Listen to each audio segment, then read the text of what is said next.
This brings me on to, well, beliefs, volcanoes and culture, as I call it. And, well, we can't have a talk like this without mentioning Pele, the goddess of volcanoes from Hawaii. And, well, it's said whenever she's angry, there will be an eruption. But it's also said that if you manage to get gin to her in time, she will calm down. So people throw gin into the craters. I'm not sure it really has an effect or a positive effect, but your belief may make a huge difference. So then here is White Island. This is the site of the disaster a few years ago where tourists got caught in an eruption. But it's also, in Maori tradition, the place where the sea devils live. And I guess many of these ancient legends, they are a bit like a simple form of a hazard catalog.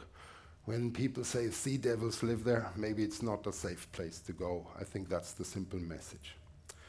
We have this in Europe, of course, as well. And here we have Hephaestus in Greek, or the god Vulcan in Roman. And it's the god of fire. He sits under Etna volcano, where he has a forge. Whenever he feels either particularly energetic or particularly angry, then he works the metal, and then of course we have eruptions at Etna and at Volcano and some of the other islands in the surrounding. This brings me back to Iceland. You may or may not have heard about the Edda that was written about 1,000 years ago, and it has different passages, but one of them describes the history of Iceland and events there. And people always ask, is there anything, well, that connects to the Nordic mythology? And indeed, there's a few very intriguing passages. There was a large eruption, the Eldgjá fires. We weren't entirely sure when exactly the eruption happened, but it must have been around about 930 AD. And there is some descriptions in the Edda that awfully sound like volcanic eruptions. So let me run through a few of those. So it says there will be a winter with the greatest frosts and keen winds, and the sun will do no good, and there will be 3 of these. And indeed, after the Eldgjá fissure eruption, there was 3 intense winters. The eruption was probably big enough to cause a little bit of a climate shift. And there it says in the Edda, the sun will turn black, and land will sink into the sea, the brightest stars will vanish from the skies, fire will rage forth, and the flames will lick the heavens itself. And I like the next one. Boulders will slam together so big that trolls will tumble, and man will tread the path to hell. So this is what the Edda says, and well, it sounds awfully like a very bad volcanic eruption to me. And the Fimbul winter, the winter at the end of time, is likely inspired by volcanic eruptions.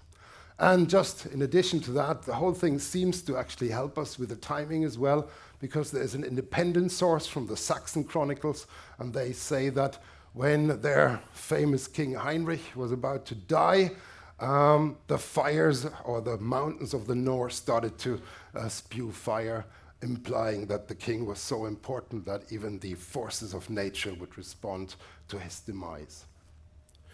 So, having said all this, this is of course not a feature that's unique to Europe. We have these systems and beliefs all over the planet. Here in Indonesia, this is a newspaper clipping saying that villagers attempt to appease the volcano gods by offering a dance. Apparently it did not work, but you can try. And we have, of course, mythologies like this. In Mexico, this is Popocatépetl and Itztacuatl, and it's a rather sad story. And basically, one describes an angry warrior, Popocatépetl, and Itztacuatl is a lying, sleeping princess. And indeed, what it really messages us today is that Itztacuatl is a calm volcano.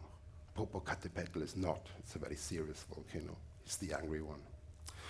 So a few words about Japan as well. And here we have early drawings already going back hundreds of years. And here we see one of the earliest pieces where there's a drawing and a description. And this was the earliest stages of actually making cartoons. So volcanoes have been instrumental here. And this is Hokusai's work. There we have little bubbles, almost like little descriptive boxes, and volcanoes. That's his 52 versions of Fuji. And this concept still goes around, because if I walk down the street to my local sushi restaurant, they use the same symbology today. Having talked about religion, this is of course widespread in many forms in Europe. This is from Italy, and maybe a little bit more, well, less Christian, but many people believe that there are certain powers attached to stones. So here's a olivine-rich rock from a volcano, and there it says energies and success that come from volcanoes. So in how far this is true, well, we don't know, but of course belief makes a huge difference for individuals. This is again Vesuvius volcano, and not only has this inspired religious art in this case, Vesuvius also inspired art in general. I'll run you through a little time series now. So here is a drawing from 1684 with Vesuvius erupting. Here's one a little later, 1754, 1766, 1776,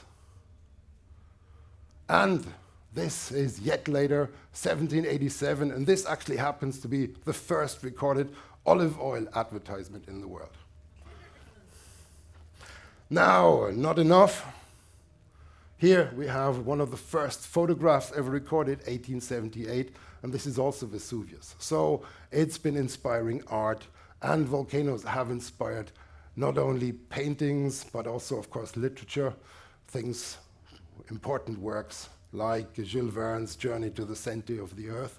Well, he entered the Earth in Iceland, and he resurfaced in Stromboli, implying there was a connection between volcanoes underground.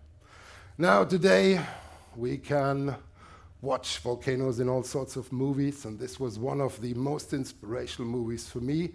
Krakatau, east of Java, is from the 1950s. I watched it as a 6-year-old on my parents' sofa. I was thrilled. I rewatched it a few years ago, and it didn't thrill me quite as much anymore. In addition, I realized that the title says Krakatoa, east of Java, and actually Krakatoa is west of Java. So I'm not sure these movies are a lot better these days, Volcano and Dante's Peak, where here the Jeep is driving through freshly erupted lava. I don't think it works, but it comes with a volcano menu that you can buy, and therefore it offers a rounded experience, I guess. It's also implied in many music forms. Here there's the band Krakatoa, as a school band initially, and then later as a rock band. I haven't really listened to them, but people say it's not that great.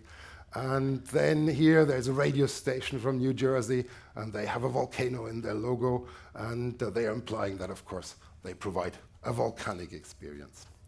Just at the very end, and this is on request of my daughters, I have to show Vajana, as she's called in Sweden. I know there's different names in different countries, but this is all about Chakar, the lava monster, the monster that makes volcanic islands. And then once the lava monster comes down, the islands go green, they go fertile. And that's indeed what we see on Hawaii, but also in many parts of the Canaries. These islands, they erupt from fire, and once there's no eruption, vegetation takes hold. The islands technically erode, but that is also the time where we humans can come and live with them.